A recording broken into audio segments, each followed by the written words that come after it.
Students are on a busy college campus, including a young woman with a white cane and a young man in an electric scooter. Richard, a student services coordinator, uses sign language. Everyone, my philosophy really is that everyone is entitled to equal access. And everyone with a disability is entitled to those accommodations that they need for that equal access. Karen, an instructor. I expect that they come prepared to learn.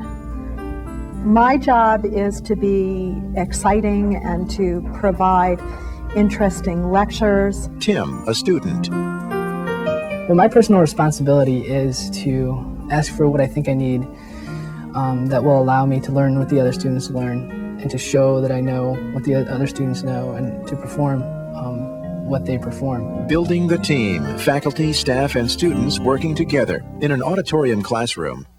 1 mole of ammonia reacts with 1 mole of carbon dioxide.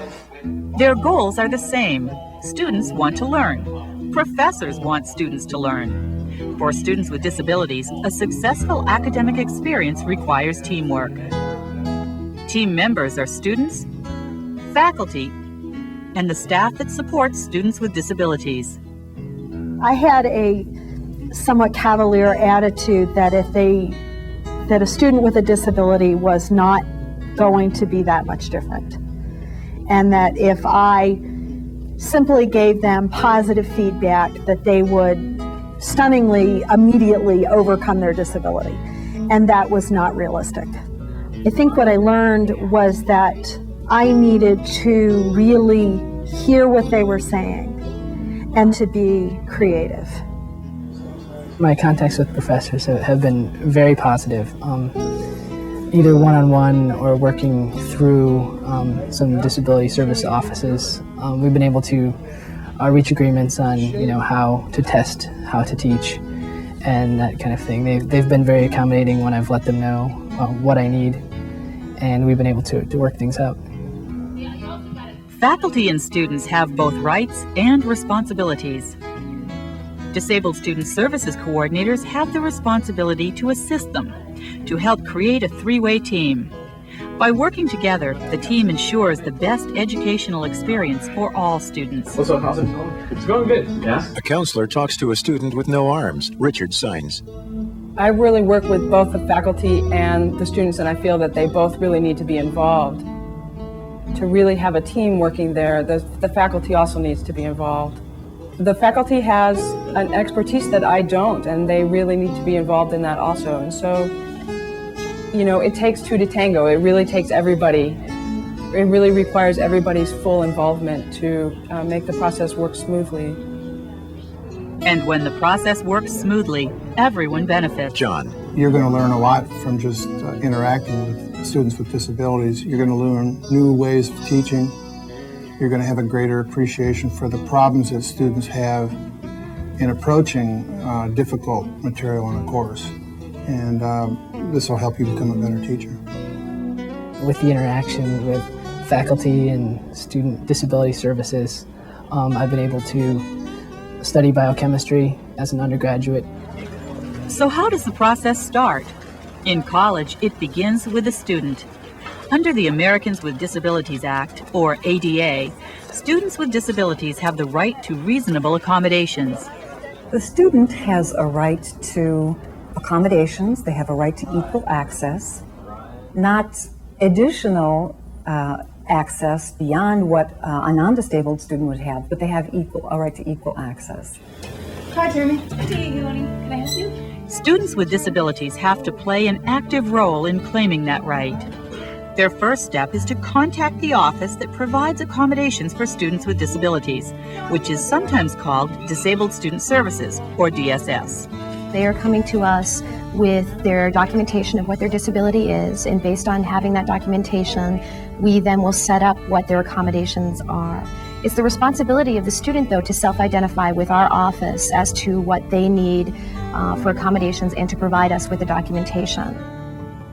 Besides verifying that a student is eligible for accommodations, documentation helps the Student Services Counselor determine what that student might need.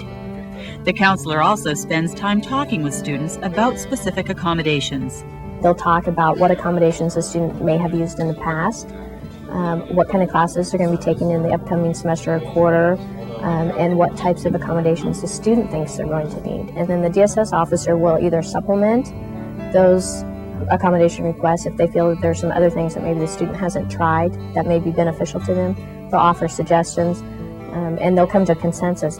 One of the major accommodations I use is the university provides my class materials, all the handouts that the other students receive on paper. They give them to me in electronic format, so I'm able to read them with my computer, which uses speech synthesis to actually read the material out loud to me. Another accommodation is the use of raised line drawings, which can represent things such as cross-sections through the brain or what another student might see on a microscopic slide. And this helps me understand the same material that the other students might pick up visually. There's a wide range of accommodations. Here are a few examples. Students with low vision have difficulty seeing small print. Accommodations for them may include seating near the front of the class, large print handouts, signs, and equipment labels, a TV monitor connected to the microscope to enlarge images, assignments made available in electronic format, a computer equipped to enlarge screen characters. Students who are blind rely on oral or tactile alternatives to visual presentations. These include audio taped, brailled, or electronic formatted lecture notes, handouts, and texts. Verbal descriptions of visual aids. Raised line drawings and tactile models. Braille signs and equipment labels. Auditory lab warning signals. Talking thermometers and calculators and tactile timers.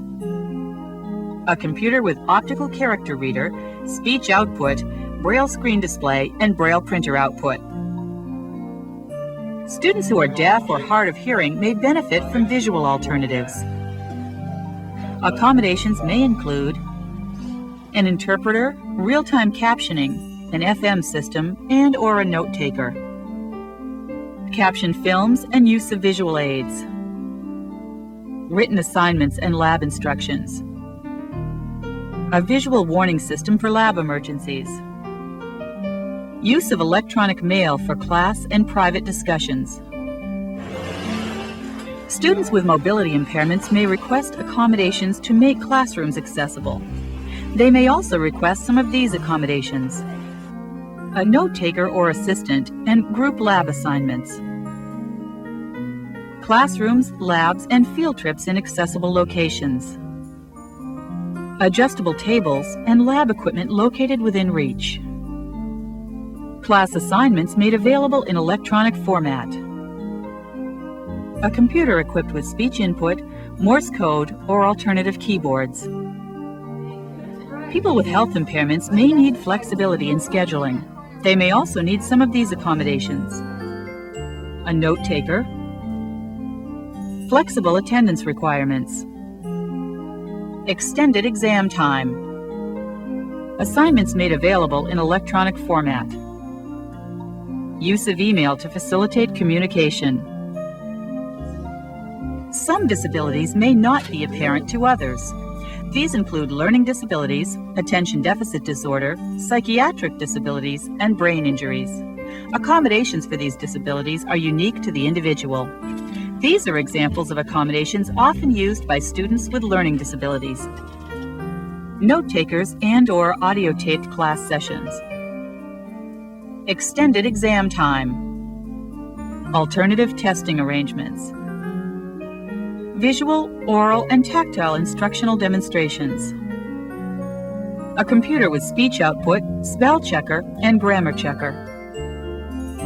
Many students develop success strategies of their own. Kristen. They're mostly accommodations that I've come up with individually for myself, taking more time to study, outlining my textbooks, using a word processor, spell check, grammar check, just taking more responsibility for talking to my professors, finding out what I need to do to be successful in their particular class.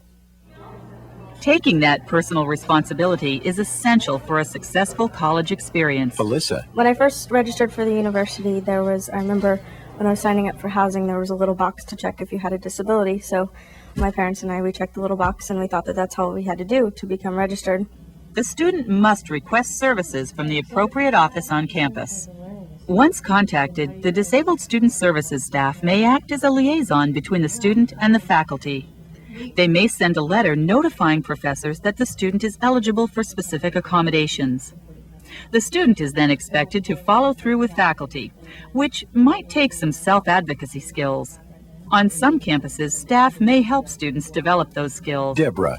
A lot of times students come to us without those skills, and they're used to having other people advocate for them. So we try to teach them what their rights and responsibilities are, that they need to give, for example, timely notice to faculty, that it's up to them to disclose and make requests. If they never request from a faculty person, the faculty is not obligated to provide a service for them. Students should contact professors early, preferably before classes start. That gives time to make adjustments if necessary. What normally happens is a student will call me or email me to tell me that they have a disability. Sometimes accommodations require advance notice.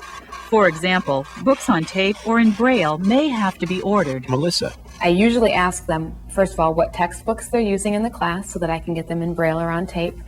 And I also ask them, or tell them that I will be needing to have tests read to me, and ask them if they can do it in the department or if they want me to take the test at the McBurney Center. And then they email me back. I also give my phone number. So a couple times professors have called me and said, oh, I'd really like to meet with you just so we can talk about this more in person. And I'm very happy to do that as well. Students have the right to choose if and when to reveal their disabilities. If they don't reveal them, instructors should respect their privacy and not ask them directly. They can say something like, I see you're really struggling in my class, and is there something I can do for you? And then if the student says, I'm really having problems reading, I just can't seem to get the information, the professor can refer them to a number of places and include DSS in that list of places. An instructor can also put a statement on the class syllabus, inviting students to discuss disability-related accommodations. These accommodations do not lower the class content, quality, or standards. They simply help students with disabilities gain and demonstrate knowledge. Faculty members have a right to maintain a quality curriculum. Deborah. What we have talked to faculty about is that there is a fundamental requirement of a program. In other words, if the student is unable to meet the curriculum guidelines, it's a fundamental alteration to that program, then we would look at other alternatives for that student here to be successful at the university. At the same time, it is also the requirement of the faculty member to look at other alternatives to assist the student. Working with students with disabilities so far in the 25 years I've been here, I haven't compromised at all. I haven't had to compromise at all, and I wouldn't. I might work a little harder to give a student an extra way of learning something, but you don't have to compromise at all on your standards. Again, disability services staff can facilitate communication between faculty and students. Michael. They can help faculty think about the essential requirements of their course in advance of an accommodation request. They can show how to provide commonly occurred accommodations to faculty so they don't have to reinvent the wheel. They can show that there are some standard methods, acceptable methods for providing standard accommodations that are accepted all over the United States because they've been there, seen that kind of accommodation occur before. They can clarify the procedures and expectations for both faculty and students.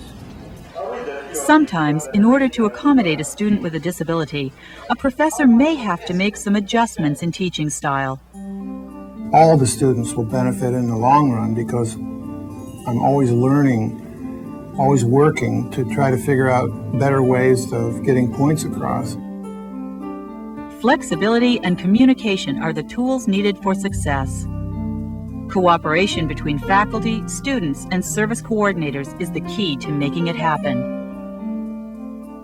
I guess what my story has taught me so far is that when it comes to accommodations, some patience, and some creativity, and an open dialogue with faculty and disability services can help to figure out a way around just about every challenge there is.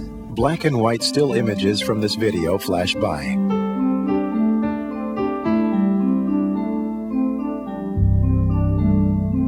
For more information, contact Do It. On the World Wide Web, all in lowercase with no spaces, www.washington.edu/DOIT.